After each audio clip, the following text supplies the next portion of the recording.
check out that first body paragraph.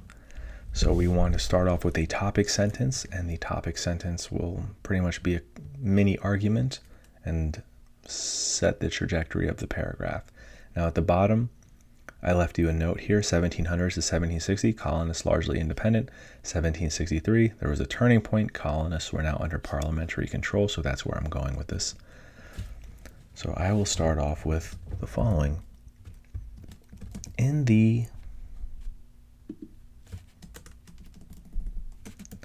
beginning of the 1760s, Parliament began to legislate over the colonies more forcefully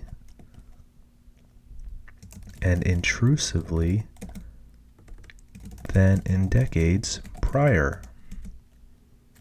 So that is my argument. It connects back with my thesis about Parliament exercising more control over the colonies, and this of course will upset the colonists and eventually lead to a revolution.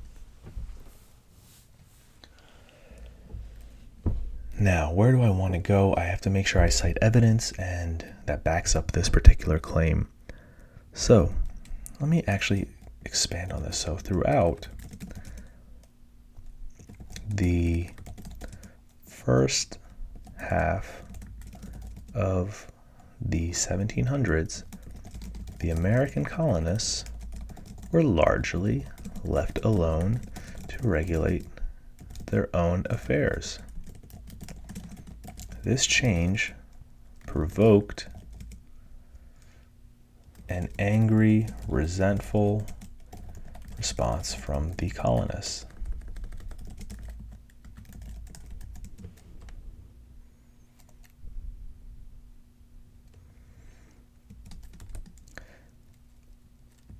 It would then lay down the groundwork for the upcoming conflict between the colonists and Parliament.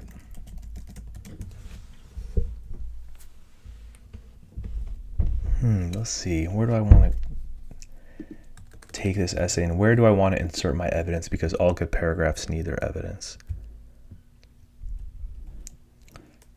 One such instance of greater control, or I should say one such instance of greater parliamentary control was the Stamp Act. The Sugar Act was actually first. It was the Sugar Act. This placed an internal tax on sugar.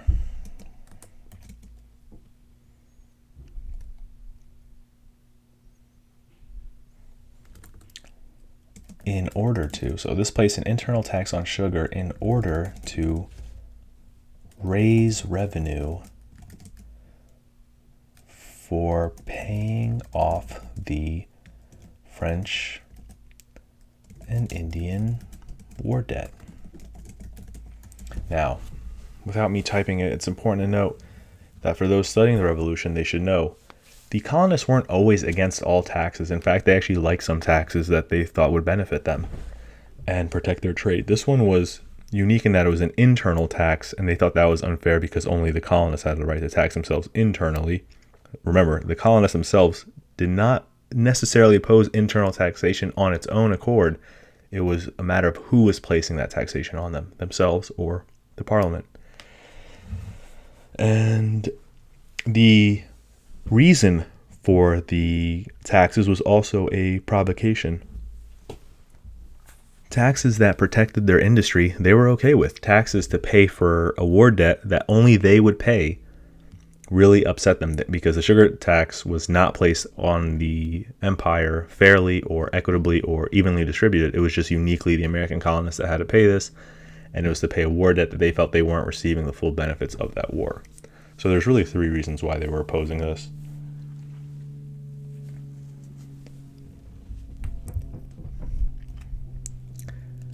Now I want to cite my documents. I want to cite those primary sources. The Sugar Act stated, whereas it is just and necessary that a revenue be raised in your majesty's said dominions in America for defraying the expenses of defending, protecting, and securing the same,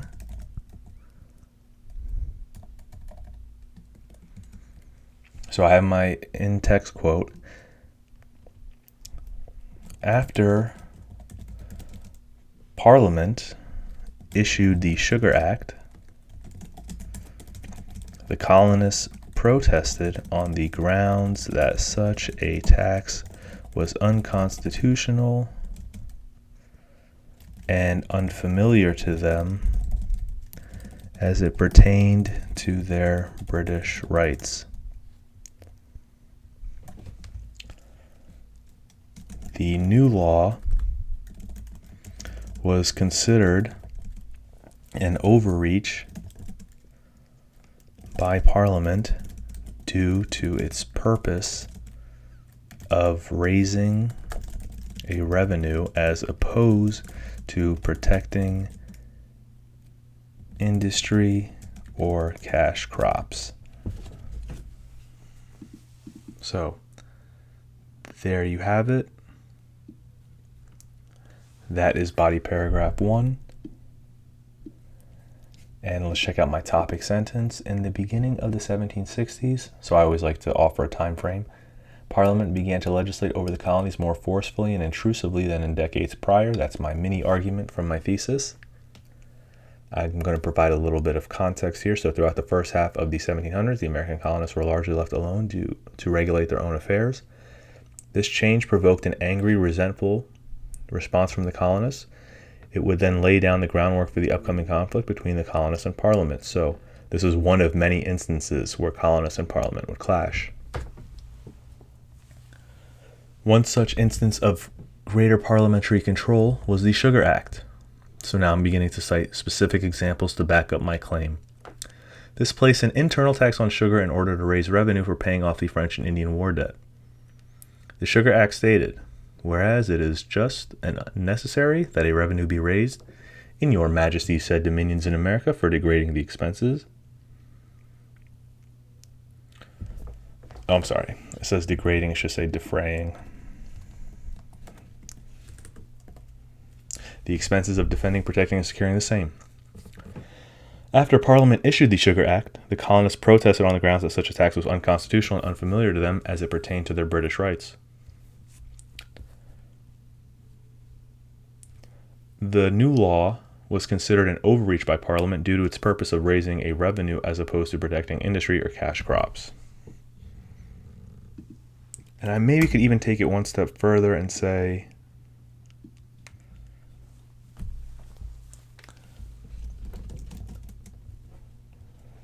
this law was merely the beginning of future acts. And by acts, I mean laws.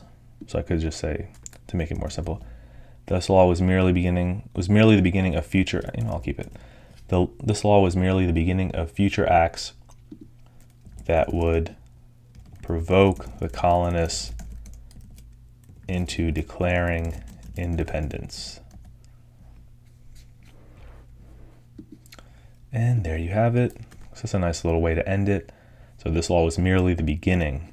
And if you recall, in my topic sentence, I did say Parliament began to legislate over the colonies, not continued to legislate or ended their legislation. It's just merely the beginning. So there you have it. That's body paragraph 1. And let me know how you did in the comment section. I'll check you out in the next video with body paragraph 2. All right. Thanks for leveling up with me.